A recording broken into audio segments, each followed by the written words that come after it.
Sorry, just the other ones. Okay, next question is, why do you think Okonkwo's son really joined the missionaries? And why would you think he found refuge into it instead of keeping his own beliefs in his village? I don't really think he believed in anything. He was kind of like forced to, because it didn't seem like he really accepted his father, and his father like was trying to change him all the time. So in order to become something that somebody would accept you to be, you have to like go through this kind of like state.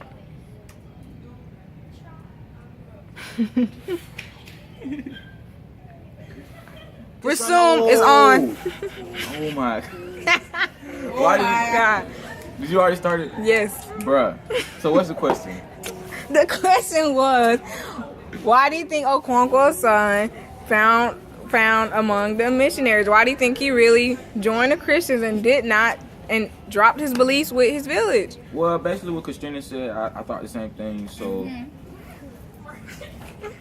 his father, Okonkwo, always tried to force him to be a man, say he was not a man, and he forced him into Oba culture. And so I'm pretty sure that Naomi hated Oba culture for that, since he was forced to be one. So ever since the first day when a new belief came, he decided to believe in the other thing because he just didn't like Oba culture. So that's what I believe why he switched over so quickly and found refuge Right. into the other culture. Okay, well, let me continue to talk about it. Well, but really I was thinking it was because, Okonkwo's son. I'm gonna say that. I'm gonna say Okonkwo's son. Nowowe. He just really was probably tired of his father always calling him a little girl, and he wasn't manly enough just because Okonkwo saw his dad and his son. And like, I don't think he was fair. So yes, I'm pretty sure Nowowe really found refuge in the Christian missionaries. I'm pretty sure he was kind of happy to get out of that. Okay. That relationship with him and his father.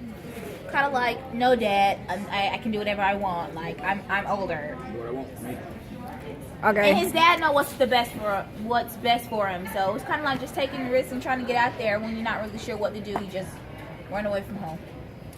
All right, so let's go to my other job during this literature circle, and now I'm the quote finder. So let's start with chapter. Which one was it? I'm trying to feel. Okay. Continue. Let's start with chapter 7. This quote is from Okonkwo. 17, sorry, chapter 17. So it says, "Where have you been? Answer me, Lord Okonkwo, before I kill you." So this is Okonkwo yelling at people in the village, deciding to convert their religion. So he's basically threatening anybody who's trying to convert the religion. So I want y'all to tell me if y'all feel like him threatening the villagers is the right thing to do, and are you on Okonkwo's side? Do you feel like they should not convert their religion? No, I think you should continue what you've been going. You've been raised this way, so you'll know how to be like when you're their age. They know what they're talking about. So why don't you just do what you told, get it over with? You don't have to like convert just because you see somebody else doing it. Like, be your own person. And even if they do convert, why are you threatening them? That's not gonna help nothing. Because it's weakening their village. Like, them converting to Christianity, that's going against them. Can I say something on this? That's giving up. Exactly. So don't. You can go say something. Okay, so what Casey is saying, like, I understand. Okonkwo is probably really upset that people are starting to convert in their village, and it's kind of messing it up because he want to be manly and he want to have like the nice village setup, and he can't because people are coming in and changing things, changing their beliefs, changing how their lifestyle is, and it's probably making them upset. So yes, he's gonna turn into violence instead of trying to talk. Okay, moving on to chapter, let's see, I think I'm gonna go to 18. it says the story had arisen among the Christians themselves. So this is from, I think, Mr. Naomi said this. Mr. Mr. Kiyaga, sorry. Okay. Mr. Kiyaga said the story had risen among the Christians themselves, and basically after that he was saying how they shouldn't believe him. So do you think the Christians do you think they shouldn't believe the Christian stories? Like, do you think some of them are true? What do you mean, like? Can you like refer these to what you're trying to ask? Okay, so let me read my analysis. I said common stories are spread to the Eumofians from the Christians. This is important because they don't believe anything from the Christians. So I'm saying that I think the Christians purposely spread stories so they can get to the Eumofians, so they can believe whatever they say. But now I guess so you realize that they're just saying stuff So that they just don't believe them. But it's like, never mind, you don't understand what You want to answer the question, Jay? I think I understand what you're trying to ask. So you're asking, like, should they believe in what the Christians say based on? It's like the dog who cried wolf. You know how many lies he kept on telling, like, that they started not to believe him. So when he told the truth, they didn't believe him, and wrong things happened.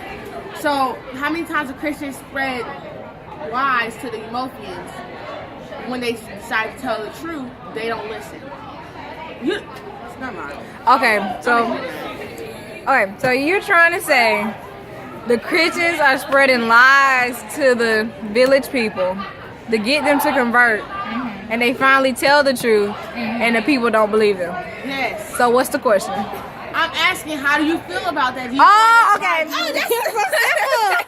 Oh, okay, go I ahead. feel like the people, that's how the way that government will be treated, because they if you're getting lied to a lot, you probably believe it's true because these people are foreigners, so you wouldn't expect them to lie to you. But when they start telling the truth about things, don't shake your head. When they start telling the truth about things, you won't start to believe them because the orange juice. Because like it just doesn't seem right with the rest of the things they've stated before. David, do you have anything to say about this? Well, yeah. So, I think the same thing. So they shouldn't really believe. Well, it's too late now for them to not believe them, because now they believe in all the stories about how Christians came in and all this stuff. And so now it's too late. They believe what they say, and so even if the Christians tell them the truth, they're not going to believe in it because they're going to think that's the lies. So, yeah. That's all I got to say about that. Yeah, I agree. You never really know somebody's lying until you find out the truth. All right, so last few minutes, let's get David to tell about his illustration that he's drawn. So this is my illustration. So this is just like a big summary of chapter from 14 through 19, how the Christians came in and they tried to colonize the area.